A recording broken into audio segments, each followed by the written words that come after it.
할렐루야. 많이 피곤하셨을 텐데 잘 주무셨어요?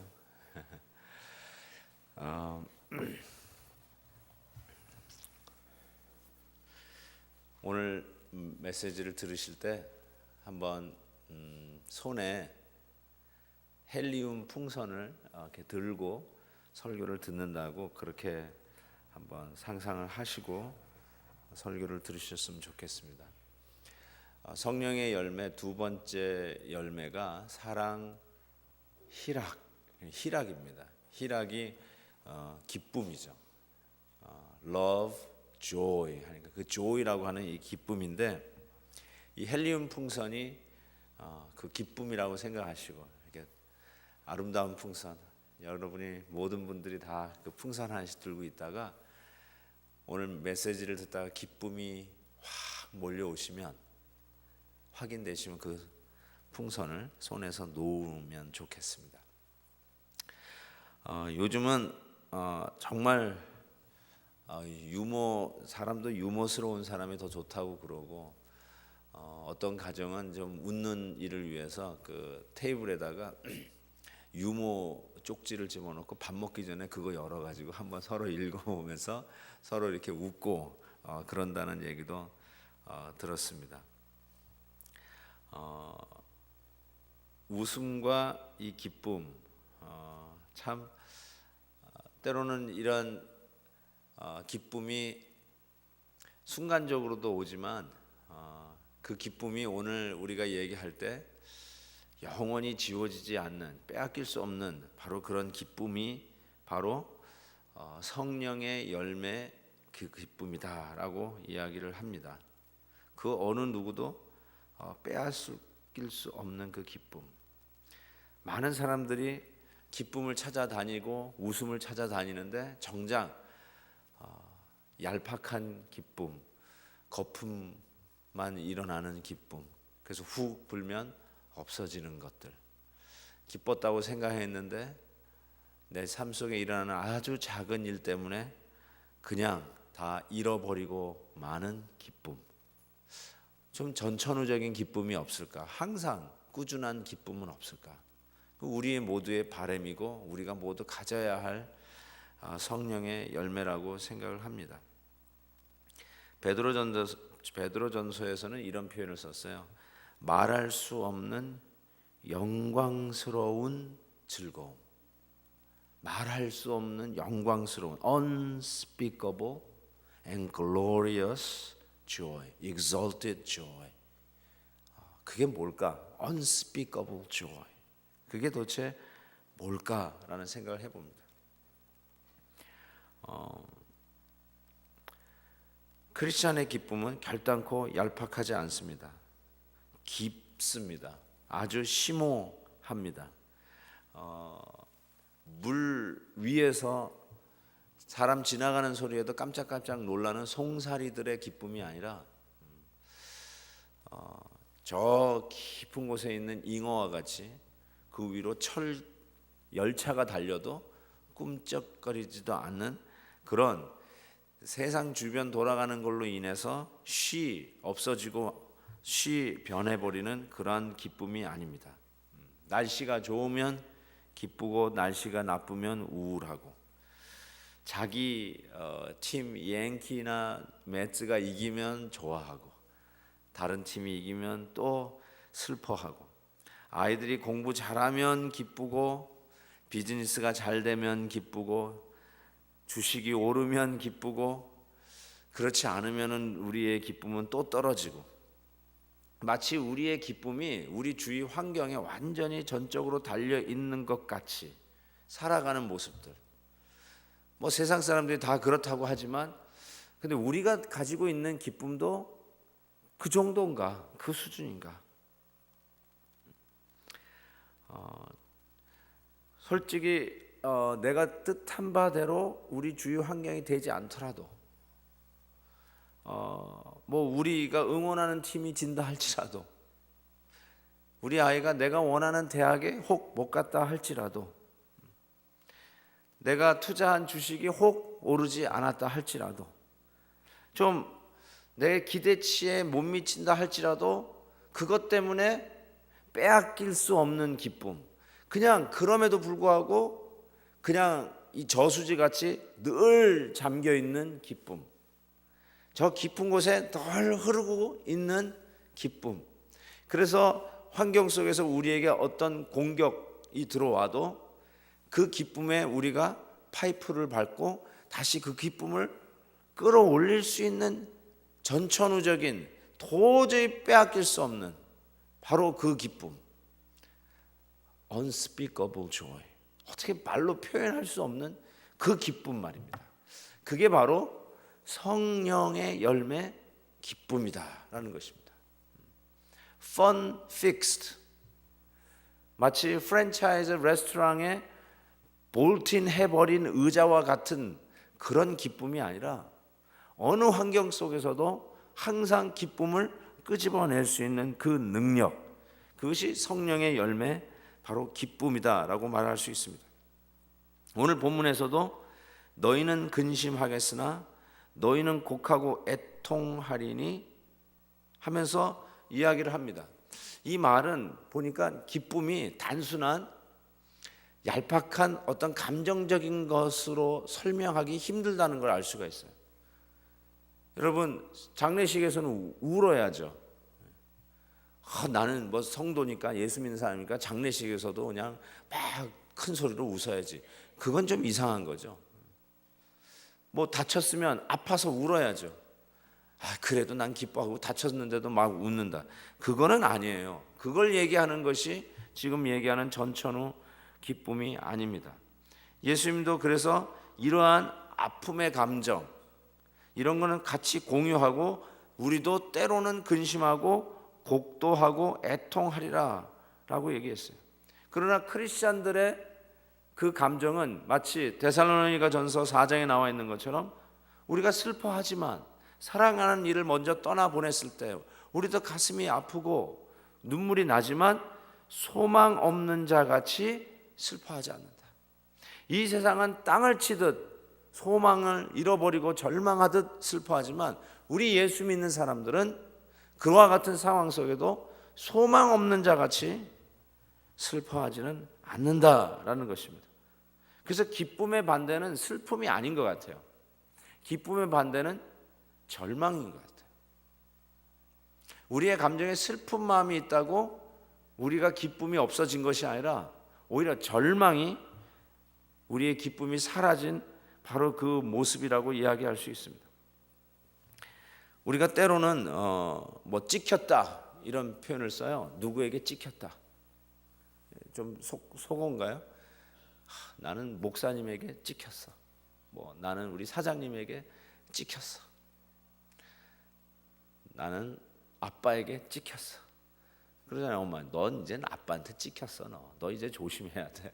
뭐 이런 표현을 한단 말이에요. 그 찍혔다는 말이 가만히 들어보면 그 사람이 내 기쁨의 원인이라는 뜻이에요. 그러니까 그 사람에게 찍혔으니까 너는 이제 끝났다는 거예요. 너의 인생의 기쁨은 끝났다. 그래서 항상 그 사람이 우리의 무슨 마스터 같이 우리를 잡고 흔드는 존재가 되어버립니다. 그래서 나의 기쁨은 완전히 나를 찍은 그 사람에게 달려있는 것 같습니다. 왜냐하면 그 사람이 내 소망이었고 그 사람이 날 끌어줄 사람이었고 그 사람이 나의 모든 것을 가진 사람이라고 생각하기 때문에 그렇습니다. 그렇지만 여러분,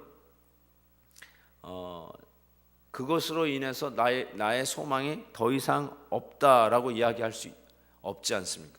진짜 그 사람이 여러분의 주인입니까? 정말 그 사람이 여러분의 목줄을 쥐고 있는 사람입니까?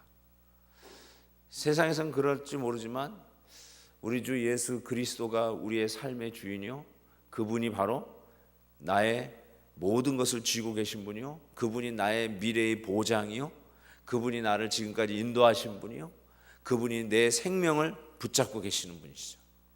그러기에 그 주님 붙잡고 혹 이 세상에서 나를 찍힌 사람이라 할지라도 항상 우리의 삶 속에 소망을 잃어버리지 아니하고 일어날 수 있다는 것입니다. 오늘 본문에 해산하는 여인에 대해서 이야기를 합니다. 해산하는 여자가 등장하는데 뭐 산고의 고통이 가장 아픈 고통이라며요.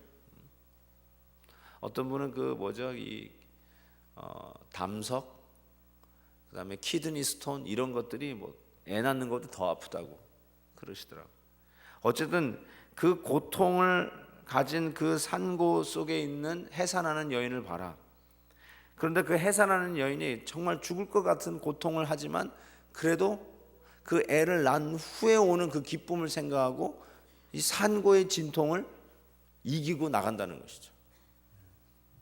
참 이 산고의 고통, 저는 애가 넷인데요, 넷 다 봤어요. 다 가서 같이 애를 받았어요. 그래서 참 그거 여인들이 참 그 고생하는 거 보면은 얼마나 힘든가 싶어요. 제가 이제 아내 이 푸시하는 거를 진짜 잘 도와줍니다. 그래서 이 손을 꽉 잡고 힘을 꽉 줄 때 입에서 바람이 빠지면 안 된대요. 의사가 그러더라고요. 아 하는데 입을 벌리면 안 된다고 그래서 아내의 입을 내가 딱 틀어막고 손을 잡고 하나 둘 셋 열실 동안 숨을 내뱉으면 안 돼. 하나 둘. 그 생각이 나니까 막 지치네요. 근데 의사가 그러더라고요. 그거 내가 하는 거 보고는 혹시 우리 병원에 취직하지 않을래? 그러더라고요. 제가 워낙 잘했던 것 같아요. 참 우리 넷 낳았다니까 많이 놀라시는 분들도 있는데요. 그 원래는 정말 불가항력적으로 하나님이 주신 은혜예요. 제가 뭐 계획해서 낳은 것도 아니고, 그래서 제가 그 늦둥이가 있는데 지금 초등학교 4학년짜리 늦둥이가 있는데 제가 이제 아이들의 이제 위에 세 아이를 이제 큰 애는 딸은 할아버지가 이름을 줬어요. 그래서 하나님의 소원을 이루라고 소원 이렇게 지었는데 그 다음에 아들부터 이제 제가 이름을 지었어요. 이제 아들 둘이 나왔는데 제가 뭐라고 지을까? 제가 어제 세요라고 지을까 하다가 바꿨다고 그랬잖아요. 영광 이렇게 딱 짓고 그 다음에 또 아들이 나와가지고 존귀 이렇게 졌어요. 영광과 존귀. 영광이라는 이름은 좀 있는데 존귀라는 이름은 좀 별로 없죠. 그래서 좌우지간 그래도 부를 때 좋잖아요. 영광과 존귀, glory and honor 그런 식으로 이렇게 불렀어요. 그리고는 이제 우리 가정은 평안하게 잘 살았습니다. 그러다가 갑자기 셋째 다음에 9년 후에 늦둥이가 태어났어요. 그래서 이제 우리 아내가 이제 애를 임신해가지고 있는데 얘를 뭘 하고 이름을 지을까? 그러니까 아내가 40에 낳았어요. 41에 낳았어요. 그러니까 진짜 늦둥이죠. 근데 뭐 별 조사를 다 하더라고. 늦게 애를 낳으니까 혹시라도 이 아이가 정상화가 아닐까봐 많이 조사를 하더라고요. 그러면서 아직 성별이 구별이 안 됐을 때 뭐라고 할까 그러다가 그때 유행하던 그 복음성가가 이런 게 있어요. 주께 영광과 존귀와 능력 받으소서. 그래서 야 그거 찬양 너무 우리 아들 이름이 나오잖아요. 영광과 존귀. 그 다음에 능력이 나오는 거예요. 아 이거구나. 그래가지고 주여 능력 주셔서 감사합니다. 그래서 능력이라 이름 짓고 막 그냥 아내의 배에다 놓고 그냥 능력 주심을 감사합니다. 능력아 조금 후에 보자 뭐 이러면서 막 기도를 했어요. 뭐 성별 테스트 뭐 이런 거 막 한다고 그랬는데 제가 하지 말라고 그랬어요. 뭐 딸이라고 안 날 것도 아니고 아들이라고 빨리 꺼낼 것도 아니고 그리고 또 뭐 이게 염색체 조사한다고 다운 신드롬 혹시 있을까봐 그런데 나 그것도 하지 말자고 그랬어요. 왜냐하면 아니 목사지만 혹시 그렇다고 그래도 그렇다고 안 날 거예요? 자 다운 신드롬 좀 그래도 받아야 되지 하고 그것도 하지 말자고 그러는데 아내가 그래도 준비 좀 해야 되겠다고 해서 그것만 나중에 조사를 하고 성별 그걸 안 했어요. 의사는 알았을지도 모르겠지만 안 보겠다고 그랬어요. 그래가지고 이제 뭐 계속 능력이 나온다 그러고 막 이렇게 다녔는데 드디어 딱 애를 받아봤는데 능력이 아니라 능순이가 나왔어요. 아니 이게 능순이 아니야 그랬어요. 그래서 오케이 뭐 실은 뭐 능력에서 뭐 헬라어 좀 안다고 두나미스 뭐 그래 영어로는 뭐 두나미스라고 그럴까 막 별 생각을 다 했단 말이에요. 근데 갑자기 딸이 나왔어요. 야 이거 어떡하나? 능순, 능자, 영 안 어울리는 거예요. 능력해야 남자애가 나왔으면 능력 다 괜찮을 것 같은데 그랬더니 어떤 성도님이 그래요.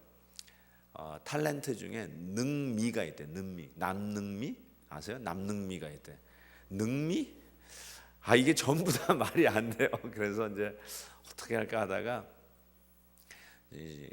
영광 종기 막 이렇게 나가다가 할 수 없이 이제 안 되겠다. 이 넷째가 마지막이어야지 더 나오면 큰일 나겠다 해가지고 대개 나라와 권세와 영광이 아버지께 있사옵나이다. 그 주기도문 따라가지고 나라 영원 이렇게 지어버렸어요. 나라 영원 김 이렇게 바꿨는데 정말 여러분 그 애를 이렇게 받아 보면은 처음에 임신했을 땐 좀 너무 황당했어요. 저희들도 막 뒤로 까무러치겠더라고요. 우리 아내가 임신을 했다니까 도대체 어떻게 해서 생긴 거냐? 나도 모르겠다. 너도 모르겠다. 막 이러고 그러면 얘는 어디서 떨어진 거냐? 동정녀 마리아 탄생도 아니고 이게 뭐냐 하면서 왜냐하면 애 셋 데리고 신방 다니기가 너무 힘들었거든요. 실은. 그리고 성도님들 신방 갈 때 애 셋이 이렇게 줄 서가지고 들어가면 너무 미안했어요. 야, 뭐 목사가 이게 뭐 애만 줄줄이 나가지고 그래서 근데 이제 어느 정도 크고 셋째가 9살이니까 좀 이제 우리 아내가 좀 자유롭게 되니까 이제는 자기가 애들 떼놓고 큰 애들에게 애들 떼놓고 이제 신방도 따라다닐 수도 있고 자기 할 일도 해야 되겠고 자기가 회계학을 공부했는데 CPA 자격증도 따가지고 우리 목사님들 전부 다 그냥 후리로 텍스 보고하는 거 자기가 다 해주겠다고 그러고 야심찬 비전을 가지고 뭐 이것도 해야 되고 저거 해야 되고 막 짜더라고. 그러다가 덜커덕 그냥 넷째를 임신하니까 전부 다 뒤로 졸도를 해가지고 야 주여 감당할 시험밖에는 주신 적이 없다고 했는데 이게 웬 시험거리가 돼가지고 막 그러다가 한 일주일 동안 스트럭을 하다가 그래도 하나님이 주신 선물인데 하고 이제 받았는데요. 야 정말 요즘 하루 안 봐도 보고 싶어요. 그 막내는 아내는 한 이틀 안 보면 보고 싶은데 이 막내는 하루 안 보면 보고 싶을 정도로 여러분 아이를 키우는 재미는 제 생각엔 넷은 낳아야 아는 것 같아요. 셋 낳았다고 아이 키운다고 제 앞에서 자랑하지 마십시오. 정말로 기쁘더라고요. 이런 거구나. 그래서 이 해산하는 고통을 할 만한 거구나. 여인들이 하지만 저도 할 만큼 하거든요. 막 하다 보면 이 손에서 피가 나요. 우리 아내가 하도 내 손을 꽉 잡아가지고 손톱이 내 손 안으로 박혀버렸어요. 그런 적도 있어요. 그래서 피가 철철 나. 그래도 할 만한 거구나. 하나님께서 우리에게 이런 주신 기쁨은 그냥 환경적인 것으로만 주는 기쁨이 아니라 환경에도 무릅쓰고 그럼에도 불구하고 주시는 기쁨. 어떤 분이 이런 표현을 했어요. 여러분 어제 집회 끝나고 집에 들어가시는 게 잘 들어가셨는지 모르겠어요. 근데 혹시 빨리 집에 들어가려고 하다가 경찰에게 스피드 티켓을 먹었다고 한번 상상을 해봅시다. 그때 여러분이 어땠을까? 집회 때 너무 은혜 많이 받았어요. 너무 감사했어요. 근데 경찰한테 티켓을 받으면서 그 모든 은혜 기쁨을 다 쏟아버렸어요. 에이 ABC 에이 괜히 갔어. 그 무슨 뭐 세리토스냐 세라토스냐 뭐 거기서 온 사람 에이 실망이야. 그러면서 이 티켓이나 먹고만 그러면서 가만히 생각해보고 우리가 받은 이 복음 안에서의 기쁨이 티켓 한 장으로 그냥 확 쏟아버려주는 그 정도뿐이 안 되나라는 생각을 했어요. 근데 어떤 분은 진짜 은혜 받고 그 숙소에 물이 없다고 그래가지고 숙소에 물 좀 사려고 컨비니언스 스토어에 가서 물 산다고 갔다가 오는데 이 스피드 해가지고 경찰에게 잡힌 거예요. 그런데 은혜 받은 게 너무 기쁜 것이 계속 충만했는데 경찰이 May I see your license? 그런데 오케이 뭐 이렇게 주고, 야 너 티켓 받으려고 자는데 뭐 이렇게 좋다고 껄껄거리냐, 그러니까 애써 이렇게 빨리 끊으라고, 난 너무 기분이 좋다고 그랬다는 얘기를 들으니까 야 그게 진짜 같다. 티켓 한 장으로도 결단코 빼앗길 수 없는 이 기쁨 말이에요. 실은 우리의 그 복음적 안에서, 그리스도 안에서, 성령 안에서 누리는 이 기쁨이 그렇게 쉽게 빼앗길 수 없는 기쁨이라는 것을 우리가 깨닫게 돼요. 맞아, 이래야지. 그냥 이름도 모르는 지나가는 사람이 내 뱉은 말 한마디에 그냥 왈칵 다 쏟아버리는 기쁨이라면, 그냥 지나가는 사람이 뜬금없이 내뱉은 욕 한마디에 그냥 사라져버리는 것이 우리가 누리는 복음적 기쁨이라면, 우리가 누리는 이 복음적인 기쁨이 이 정도뿐이 안 되냐? 어떻게 옛날 초대교회 성도들은 이 복음적 기쁨 때문에 사자밥이 돼도 찬송하면서 갔을까? 내가 이 신앙 때문에 죽게 되었는데 이 신앙을 포기하지 아니하고 그럼에도 기뻐하면서 찬양하면서 죽게로 가는 그 비결이 무엇일까? 그 비밀은 무엇이었을까? 결단코 우리가 세상적인 것으로 누리는 것으로 내가 가지고 있는 기쁨이 아니라, 그럼에도 불구하고 빼앗길 수 없는 바로 그 기쁨을 이야기하는 것입니다. 빼앗길 수 없는 바로 그 기쁨. 저희 교회 그 한 집사님이 정말 이 예배를 드릴 때 약간 이렇게 독특한 분이세요. 이게 또 촬영이 돼가지고 우리 그 집사님이 내 설교를 또 영상으로 볼 것 같은데, anyway, 어떻게 독특하냐면 예배를 드리고 이게 설교를 할 때 아멘을 혼자 하시는 분이세요. 하다가 그분이 아멘 그러면 깜짝깜짝 다 놀래요. 모든 사람들이 찡그리면서 그분을 봐요. 아이 또 이렇게 설교 잘 집중하려고 그러는데 아멘 뭐 특별히 뭐 여자는 교회에서 잠잠하라 그러면 무조건 아멘 뭐 특별히 그런데 아멘도 많이 나오시고 그러다가 저도 이렇게 원고 설교를 하는데 이렇게 쭉 설교를 하다가 아멘 그러면 가면서 봐, 내가 어디 했지? 뭐 이렇게 찾아요. 정말 저한테도 부담이 돼요. 뭐 갑자기 아멘 깜짝 놀래가지고 제가 무슨 말 했죠? 이럴 정도로 이렇게 하는 분이신데, 혹시 저희 교회 들어오셔가지고 설교 듣다가 보면 가끔씩 그 아멘이 터져요. 그게 잡혀요. 그 정도로 이렇게 아멘하고, 그리고 이렇게 찬양하다가도 수시로 이렇게 손을 올리면서 이렇게 찬양하시는 분이에요. 우리 교인들을 잘 안 올려요, 손을. 그래서 저는 이제 무조건 이렇게 찬양하다가 손 올리라고 제가 이렇게 요구를 합니다. 그러면서 그때 성도님들이 마지못해서 이렇게 해가지고 이제 이렇게 하고 이제 찬양하는데, 그분은 그런 거 아랑곳 하지 않고 그냥 착착 손을 올려서 기도하고 아멘도 아멘 뭐. 그래서 아멘 집사예요. 아멘 집사인데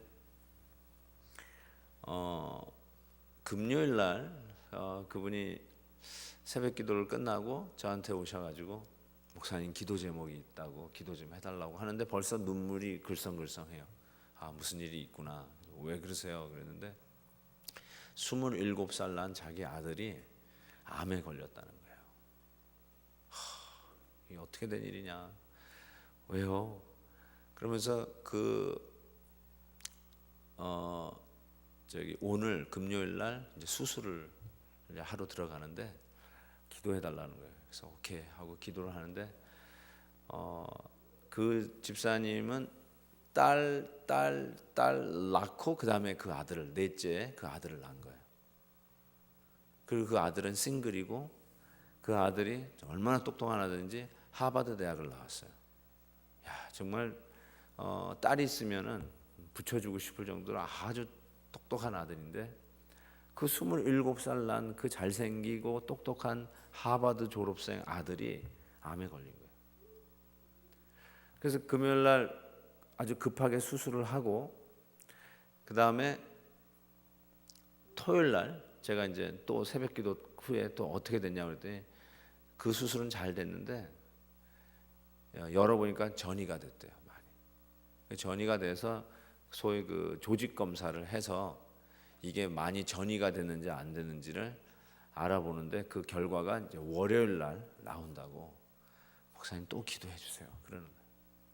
근데 이게 제가 무슨 암인지는 말씀 안 드릴게요. 이게 녹음이 되고 또 그분이 또 볼 수 있고 본의 아니게 또 험을 얘기하는 것 같아서 그래서 어쨌든 그 암이 걸렸는데 전이 됐으면 죽은 거예요.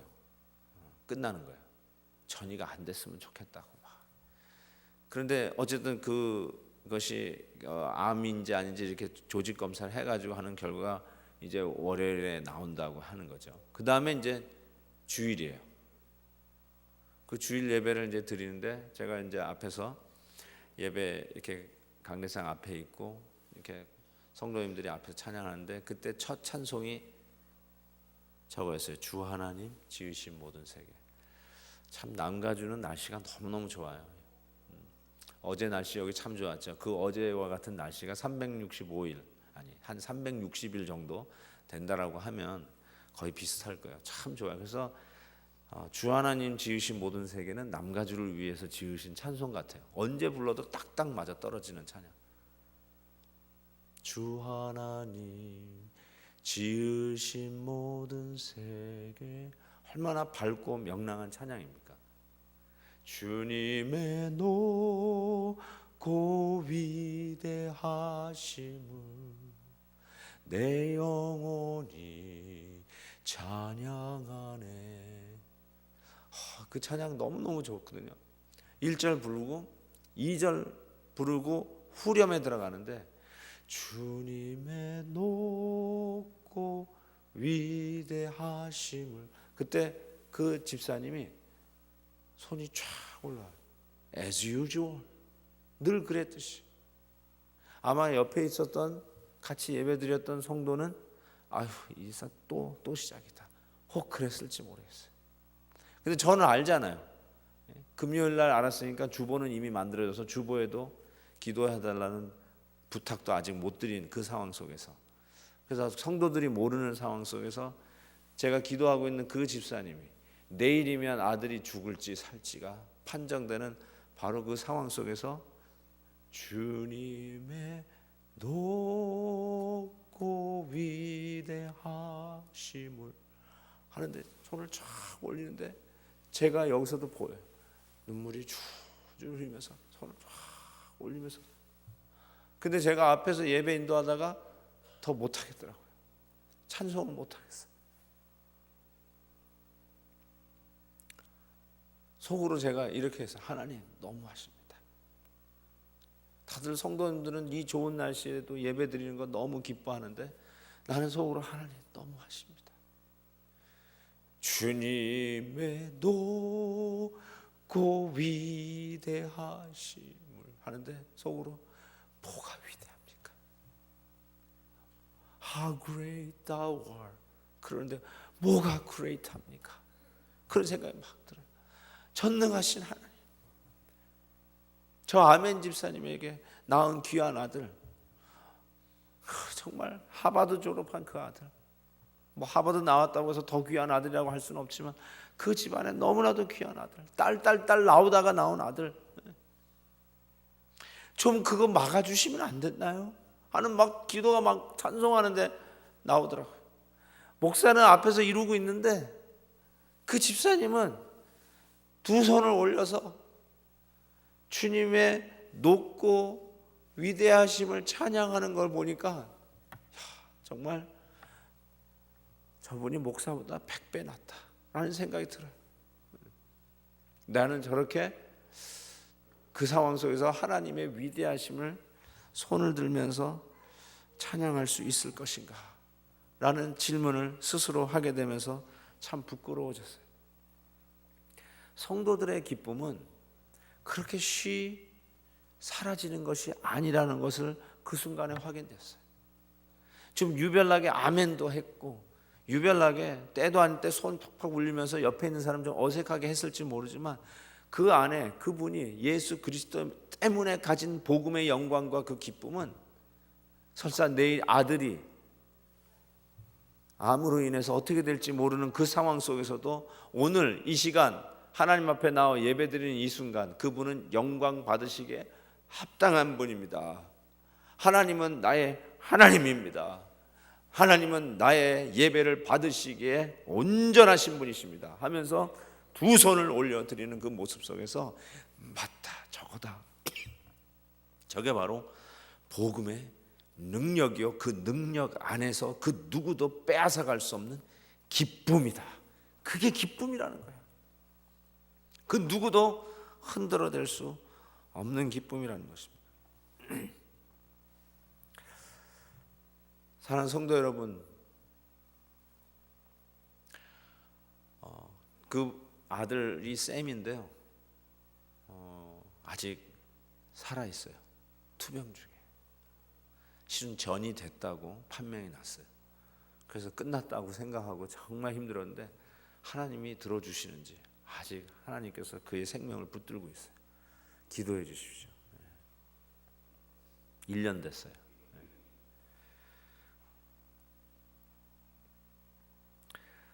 하나님께서 우리를 향한 그 사랑이 어제도 말씀드린 거지만 독생자 아들 예수를 주신 사랑이었습니다.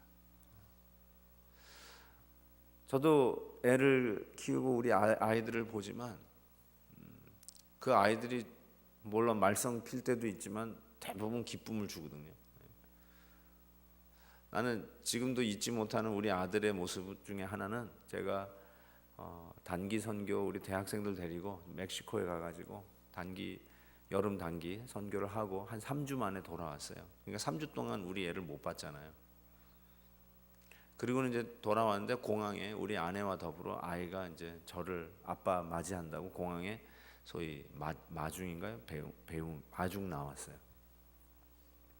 그리고 저는 이제 애가 있으니까 차 안에 그냥 있으라고. 그래서 짐을 끌고 이제 공항 밖으로 이렇게 나오는데 차 안에 우리 아내하고 그 뒷좌석에 우리 아들이 타고 있는 거예요. 3주 만에 아들이 저를 보는데요.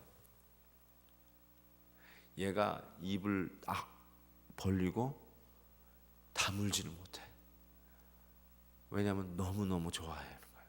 아빠를 3주 만에 봤다. 그래서 짐을 내가 트렁크에다 싣고는 뒷문을 열고 그 아들을 이렇게 가서 이렇게 탁 허그를 하는데 영광아 하고 허그를 하는데 얘가 그때서 비로소 이러는 거예요. 저를 걸어 나오는 보는 순간부터 우리 아내의 말에 의하면 얘가 숨을 못 쉬더래요. 너무 좋아서. 그리고 나서 문 열고 허그하니까 그때서 숨을 쉬었다는 거예요. 허그 빨리 안 했으면 죽을 뻔했어요. 여러분, 아빠를 보고 너무너무 좋아서 숨도 못 쉬는 아들이 있는 집안이 있으면 나와보라고 그래요. 네? 내가 그 모습이 아직도 선명해요. 그래서 그 이후로 수도 없이 못된 짓을 많이 했지만 야단칠 때마다 그래도 제가 나보고 숨을 못 쉬었던 애인데 그 생각만 하면 다 용서가 되는 거 있죠. 야, 이런 기쁨이구나. 저는요 참 별거 아니지만 자꾸 하나님 아버지 마음이 자꾸 생각이 나요. 예수님을 우리를 위해서 내어놓으셨을 때 아버지의 마음이 자꾸 생각이 나요. 오늘 요한복음 본문에 있지만 이 요한은 아브라함이 내 때를 보고 즐거워했다라는 것을 기록해놨어요. 그게 무슨 말일까? 아브라함 이후 2000년 후에 예수님이 오셨어요. 그렇죠? 2000년 후에 왔는데 아브라함이 그 2000년 전에 앞으로 올 예수 그리스도 내 때, 예수님의 때를 보고 즐거워했다는 거예요. 그게 뭘 얘기하냐면 독자 이삭을 바치는 그 사건 때문에 그렇죠. 그게 바로 정확하게 예수 그리스도를 예표하고 내다보는 사건이었다는 것을 정확하게 하면서 아브라함은 아주 희미하게 우리하고는 비교도 안 될 정도로 희미하게 십자가를 봤어요. 이삭 대신에 대속 제물로 하나님이 여호와 이레로 준비하시는 모습을 보고 그 아들을 살려내시는 그 하나님의 놀라우신 섭리 속에서 대속의 은혜를 희미하게 바라봤어요. 근데 그것을 예수님은 아브라함이 내 때를 보고 그 대속제물, 대속제물, 그 어린 양, 유월절 어린 양으로 와서 우리가 죽어야 할 그 자리에 대신 죽는 예수 그리스도를 통해서 우리를 구원할 것을 그때 내다보고 아브라함이 기뻐했는데, 그 아브라함의 기쁨이 실은 아버지의 마음이었어요. 아들을 들여본 독자의 마음이었어요. 독자를 들인 그 아버지의 마음이었어요. 하나님 아버지의 마음을 가장 근사하게 경험한 자가 아브라함이었다는 것이죠. 그런데 아브라함이 그 이삭을 잡으려고 할 때 아브라함아 나타나면서 그 아브라함의 손을 덥석 잡으시면서 말리시던 그 하나님 아버지, 이제 내가 알았도다 네가 나를 사랑하는지 하면서 그 말리고 대속제물로 그 아들을 살려내셨던 그 하나님 아버지께서 십자가에서 당신의 하나뿐이 없는 독생자 예수 그리스도가 나의 하나님 어찌하여 나를 버리시나이까 절규하는데도 그때는 그 누구도 그 아들을 가르는 십자가에서의 그 손을 붙잡는 자가 아무도 없었어요. 그 누구도 말리지 않았어요. 그런데 하나님은 그때 침묵하며 그 아들을 우리를 위해서 내놓으십니다. 제가 본 영화 중에 끝날 때마다 영화 얘기를 자꾸 하게 되네요. Passion of Christ라고 멜 깁슨이 만든 영화에 너무 잔인해서 실은 한 3분의 1은 눈을 감고 봤던 것 같아요. 근데 인상적인 게 예수님이 마지막 운명하시는 그 순간에 저 하늘에서 물방울 하나가 훅 떨어지는 것을 이렇게 캡처를 해놨더라고요. 상당히 인상적이었어요. 그런데 누구도 다 동감했던 게 하나님 아버지의 눈물이 아니었을까. 성경에 나오는 말이 아니라 영화에서 만든 거지만 그냥 느끼는 게 그 아들이 마지막 숨지는데 뚝 떨어지는 아버지의 눈물 한 방울, 그게 다 얘기하는 것 같아요. 여러분, 하나님 아버지께서요, 우리는 그 자식의 기쁨을 그렇게 알고 누리는데 그 아들을 우리를 위해서 내어주셨어요. 상상할 수 없는 하나님 아버지의 사랑이에요. 이 사랑을 오늘도 받아 누리면서 사는 거예요. 눈을 뜨면 바로 그 사랑을 받은 주인공에게 그것으로도 너무 감사하고 충분한, 누가 나를 오해하고 누가 나를 참 중상모략하고 누가 나에게 좀 나쁜 짓을 해가지고 속상하고, 때로는 다니다가 티켓도 먹고 타이어 빵꾸도 나고, 아들이 또 했는지 또 학교에 불려가고, 이런 일들이 자주 일어날 수도 있지만 그럼에도 불구하고